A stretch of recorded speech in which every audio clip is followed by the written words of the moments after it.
Hi, my name is Kevin Mack. I'm the head instructor of Krav Maga Nation based out of Philadelphia with schools in Bucks County and Center City, Philadelphia. I'm just going to shoot a quick video on a technique that we have in Krav Maga. I'm not sure if every Krav Maga school still teaches this. This comes out of the original curriculum. Krav Maga is really known for a lot of its aggressive, violent strikes, our kicks to the groin, eye gouges, controls. But the system was set up with a series of escalations. Even Emi, when he would finish a technique, say knife defense down on the ground, he would kick the guy in the ribs to say, this is for the schoolyard. If it was the battlefield, he'd kick him in the skull. So even when you're doing the regular techniques, there's ways to take it to the next level. Military, crash, kill him. Disarming knives. A civilian can disarm a guy, stab him if they have to, same with military. A police officer disarming, slicing throats, it's not practical. So we have these escalations. Anytime a civilian is involved in any sort of altercation, whether it's punching, kicking, grappling, any sort of fight, it's all about the occupation of space and controls and connections. Of course somebody can kick you, but they're not controlling you with their feet. They're not pulling you in. I can grab somebody by the wrist. I can grab somebody by the shirt, grab them by the hair. I can do 2-on-1s. I can do a wrestling clinch. I can do bear hugs. It's all about connections. Punches, grabs, it's all about one person's hands coming out and occupying the space and making a connection to the person.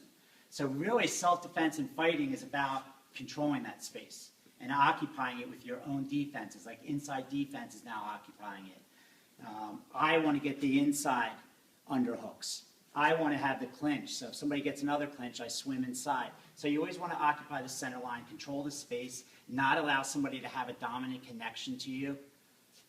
It could be something as simple as a girl at a bar and the guy's like, hey, where are you going? And they grab you, grab your shirt, or grab your hand. It could be something as, hey, you know, I really don't like you. Or it could be, hey, and they're setting you up for a punch. There's different levels. It's the same sort of grip and connection, and you can tell whether or not it requires a strike, whether it requires a soft technique. And this is how some of these techniques were labeled in the curriculum as soft techniques. We had law enforcement applications, military, soft techniques, self-defense techniques, fighting techniques. If he grabs my shirt and I feel it's really a violent situation, I'm just hitting him. I'm hitting him or I'm kicking him and controlling him. This is a gift. His hand's occupied. So if somebody's grabbed me, I'm not going to do some sort of wrist lock and then try to hit him. If I decide it's worthy of being hit, I'm hitting him now and controlling him. And then I can disarm and get him out. So this is inconsequential when I know it's a violent attack. If I know I'm going to be hit, he goes to punch me, I control him here, I control in, I hit, I disarm, and I control, and I get inside. Same thing here. If he's grabbing and I don't want him to, I'm hitting, trapping the arm, and continuing to hit. Those are violent reactions to something I'm seeing as being a violent, aggressive attack. But, you know, you always hear instructors saying, maybe this is the drunk uncle. Apparently, a lot of people have uncles that are drunk, but this could be a variety of situations. A guy's just grabbing you. Maybe he's in here and he has a grip. These are soft techniques. It's a wrist lock, and there's a progression. There's one thing works. If that doesn't work, you go to the next thing. If that doesn't work, the guy's bigger and stronger, you go to the next thing.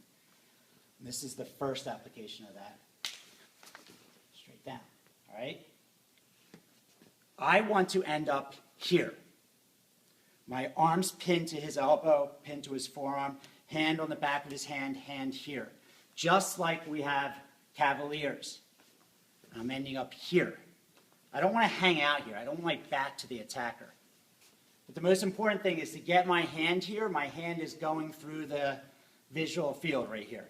So as I do that, I'm just slapping him. And I'm slapping him to distract him from this.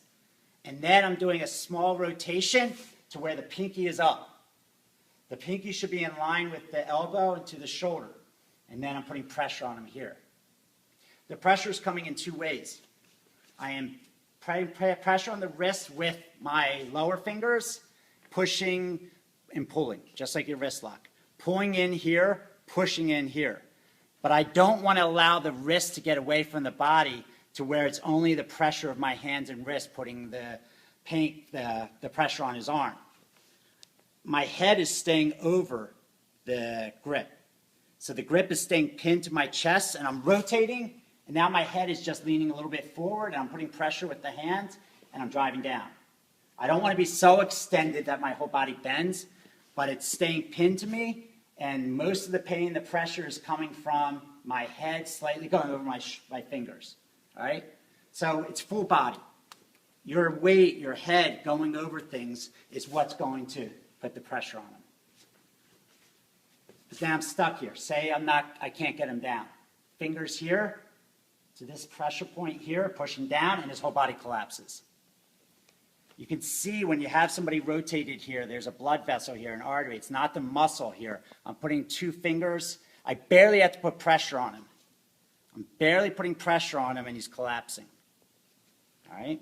But if it's dynamic, if it's on the street, I don't want to slowly put pressure on him until eventually he goes down. I am just driving him straight down to the ground. And then he's here. And then I can knee him. So, I hit. I control. This works, that's great. If it doesn't quite work, maybe his elbow's a little bent, then I put pressure here and I take him down. It's still a soft technique. I'm still offering him a chance to change his ways and his method of social interaction, of grabbing somebody on the shirt, and now I'm here. I'm here, straight down. Maybe we were even closer. He's grabbing me here. I could grab him here and I drive straight down. Even if you don't have a grip perfect, when I first learned this, the guy suggested putting your fingertips together and aiming to where you're going. That's a learning tool. You can get rid of that early on. I can sometimes just have all 5 fingers and my thumbs inside. Either way, I'm causing pain here and keeping his hand pinned and then just driving him straight down. Anytime you're attached to somebody, it should be painful for him. But now, he's too strong, and I feel resistance here. This is when the whole body comes through and you drive in. All right? This is where I differ from some other Krav Maga instructors. Because some instructors will do it this way, where the whole body comes through and your back is towards the person and you're putting pressure on them. And I don't like that personally. I don't like my back exposed.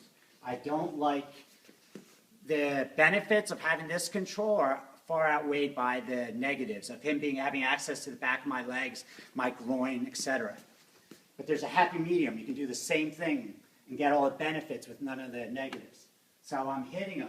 And as I come in, I'm driving my forearm here. Now he's feeling pressure in the shoulder, the elbow, and the wrist. The fingertips are aiming down his elbow to his shoulder, towards his ear. I can drive forward, and he feels pain in the wrist. I'm isolating the shoulder so you can feel pain in the elbow and then in the shoulder. I am not using my hand. My hand can slide off. And I'm not coming down low, because all he has to do is posture up and posture back. To a guy twice my size, that won't work. So I'm coming forward like our L block, our inside defense, rotational defense. The blade of the forearm is going straight into his armpit, and then my head is coming over my fingertips. So it's not my arms or how strong my arms are pushing him down. It is my entire body behind the attack. And I'm driving in here. See how much he goes down? There's a big difference between this, and trying to push him down, or this. And then you could break the arm there. I could take him down, arrest him, and cuff him. Some of the Israelis and some of the military practitioners will, if they really want to just rip that shoulder out, will just sit down on it like that. They'll actually just fall down, like doing a side fall break, to where they end up sitting down on the ground on top of the guy's shoulder. If you do that much of a dynamic movement, that whole shoulder is just being broken. All right? So, the progressions. It's grabbing here. You distract them, control, straight down. Pinky up. It doesn't rotate too far over or not enough. You're just isolating it here. The blade of his forearm is straight down. His pinky is aiming down. My head is coming over my fingertips. I'm keeping it pinned, and I'm driving forward. If that doesn't work, putting pressure on the pressure point right above the muscle of the forearm, the brachialis muscle, and just driving straight down. If that doesn't work, straight in. I'm putting my whole body into that. So now my entire body is on him. All right? These are shirt grabs.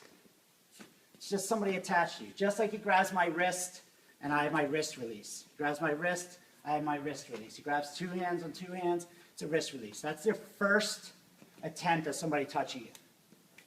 The second one, he's a little bit closer. He now has clothing. That's why we did that. The next would be this. It would be bear hug. It would be Muay Thai clinch. It would be choke. There's a progression of attack. You know, one's not as threatening. One's a little bit more threatening. You figure out which one's more important. If he's aggressive, he's grabbing me, I'm hitting him. Going straight to his eyes. This is inconsequential. Don't worry about this if you decide to hit. You know, his hand's occupied. Or his attacks. All right? So if you need to do that after your attack. Right now, it's a soft technique. We're teaching our friend a lesson here. You know, we're showing him that we're educated, we know how to defend ourselves, and if need be, we can even just break his shoulder and come out. All right? My name is Kevin Mack. That is a soft technique in Krav Maga, a little bit different than what most people have seen. It is pain compliance against a shirt grab, wrist lock, elbow lock, shoulder lock. If you have any questions, you can email me through philadelphiakravmaga.com. Thanks.